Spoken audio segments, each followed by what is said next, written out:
What's going on, guys? We are back in the garage today with my Jeep after we put the rear axle back in it. The U-joints on my rear drive shaft are one wide open throttle away from falling off and damaging the whole drive shaft. So I am going to get my rear drive shaft out while Jared is at work, and we are going to take it to a shop by the name of Certified Powertrain so we can have new U-joints put on it, and hopefully it'll be ready to go for when we leave for Kansas Rocks for Memorial Day weekend.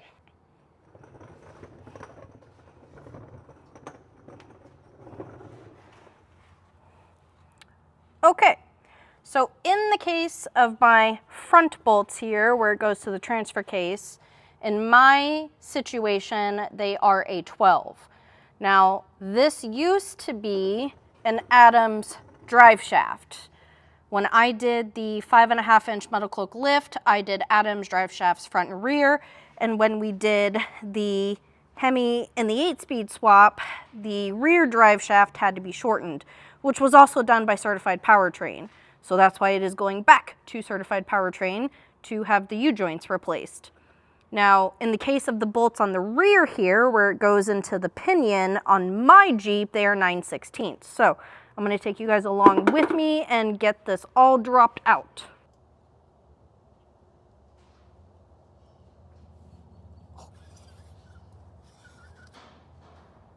Oh, there, you caught me. Okay. What size is this? 9/16. Normally, what would be done is somebody would be under here taking these off, and then you would have somebody else up in the Jeep putting the transfer case into neutral and back into gear so you can turn this more easily. And again, like I said, these are 9/16 on my Jeep. Yours may be different.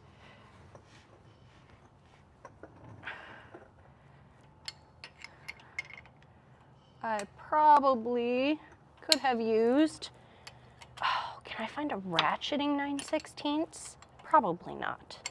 It's pretty common size for a lot of our projects. Ooh, that one wasn't even tight. Oh my goodness. That's scary. Good thing I only drove this like 3 times for a total of like 15 miles. So I wonder if you guys can hear me very well because I just magnetically stuck the microphone to my skid plate here. Why do I have, wow. Oh, Jesus, that wasn't even tight either. What the crap? That's super scary because I drive like a maniac. But on the rear here, you have U-bolts that go over the end cap to keep the drive shaft connected to the back of your pinion. So I got those out, and then we are going to move over to the transfer case side. I don't know what that plug is, so just ignore that. Okay, so as I mentioned, the front of my drive shaft, the 4 bolts are a 12. I don't remember what that is for, but these are typically why you want somebody up in the Jeep putting it in neutral and then putting it back into gear so you can spin the drive shaft. And I've got to remember which way it goes. Urgh.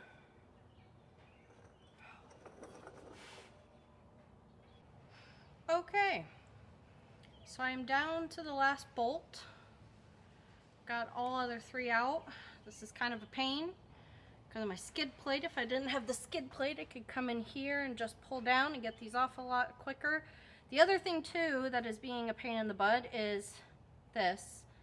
So when I'm pushing down on these bolts to get them loose, my left shoulder is touching this, and this is fiberglass.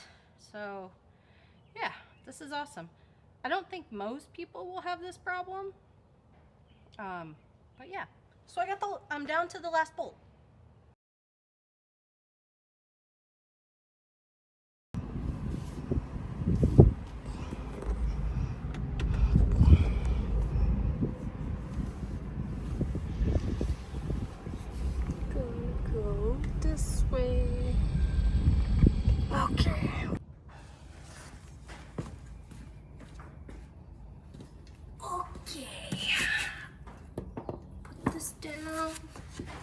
Get myself back in my hole. Okay. Oh, I didn't get the hardware. Dang. Anyway, we did get new U-bolts to hold it onto the pinion. I did not grab the bolts that go into the back of the transfer case though, so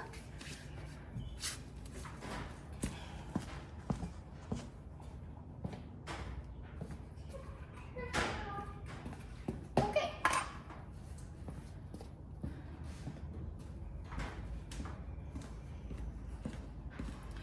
So I'm gonna do the transfer case side first.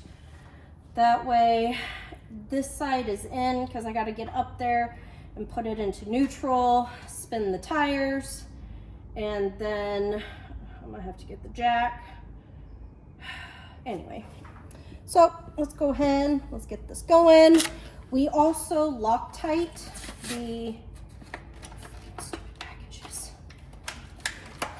We Loctite the ones that go into the transfer case with a blue Loctite, which I had to go and grab at Fleet Farm. Uh-oh, why is there already stuff out of here? Do you all see this?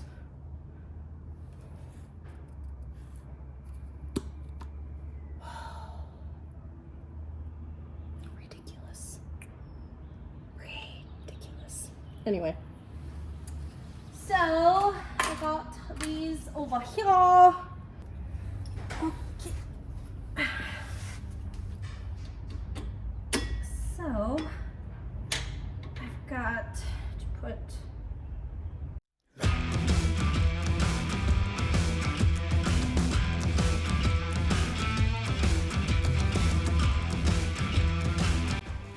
I have the front on and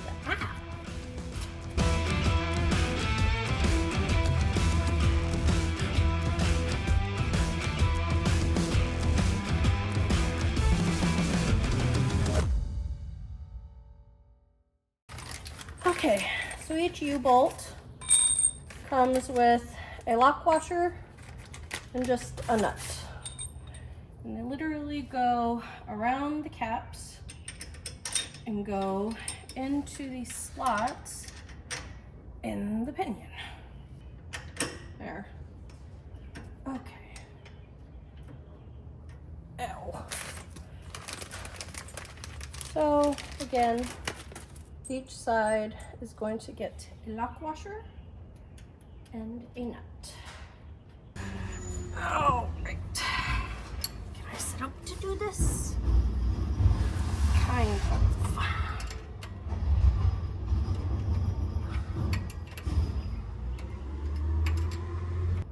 Could probably use a ratcheting wrench on these. I'm not going to try and find one though. So there's that.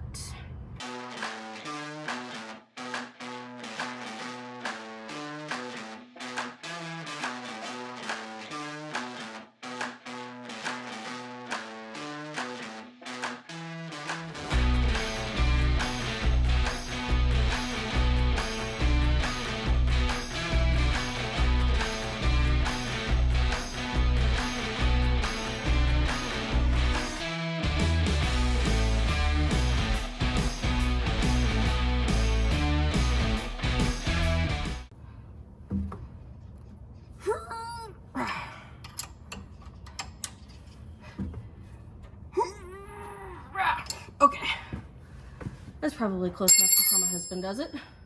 Okay, so that's it. As long as you don't have skids, and then your exhaust wrapped, this is actually a pretty easy switch that, as long as you have the tools to be able to do, you can do. So I'm going to get everything out from underneath my Jeep. I'm gonna go wash my hands, and I'm gonna go see if the vibration that I had is gone. So I'll be back.